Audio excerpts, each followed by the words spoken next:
report came out that said that the consumer confidence index was down to 25.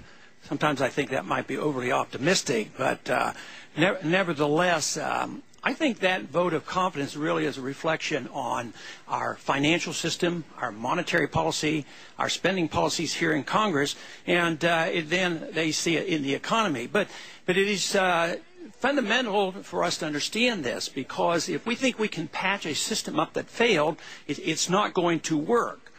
We have to come to the realization that there is a sea change in what's happening. This is an end of an era, and that we can't reinflate the bubble. Just as we devised a new system of Bretton Woods in '44, which was doomed to fail, it failed in '71, and then we came up with the dollar reserve standard, which was a paper standard. It was doomed to fail, and we have to recognize that it has failed.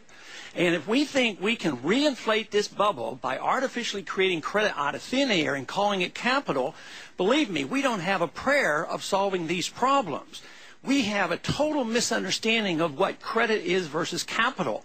Capital can't come from the thin air creation by a Federal Reserve System. Capital has to come from savings. We have to work hard, produce, live within our means, and what is left over is called capital. This whole idea that we can recapitalize markets by merely turning on the printing presses and increasing credit is a total fallacy. So the sooner we wake up to realize that a new system has to be devised, the better. Right now, I think the central bankers of the world realize exactly what I'm talking about, and they're planning.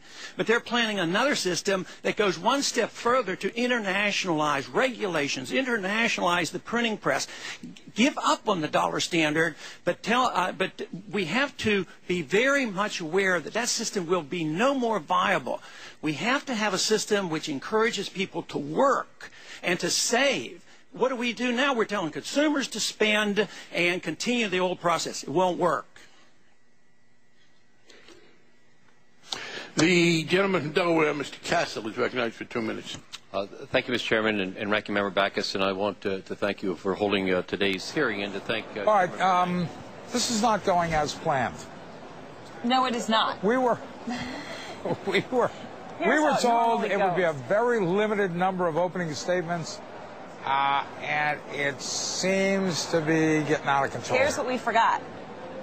Everybody's taking this live. You know what that means? Why would they miss an opportunity for free airtime? All right, Guess so what? We're taking a break. We're going to take a commercial break, get them out of the way so that when something really substantive is happening, we don't have to interrupt then. We'll be right back. Big brother is watching, and he likes what he sees. A war for the taking.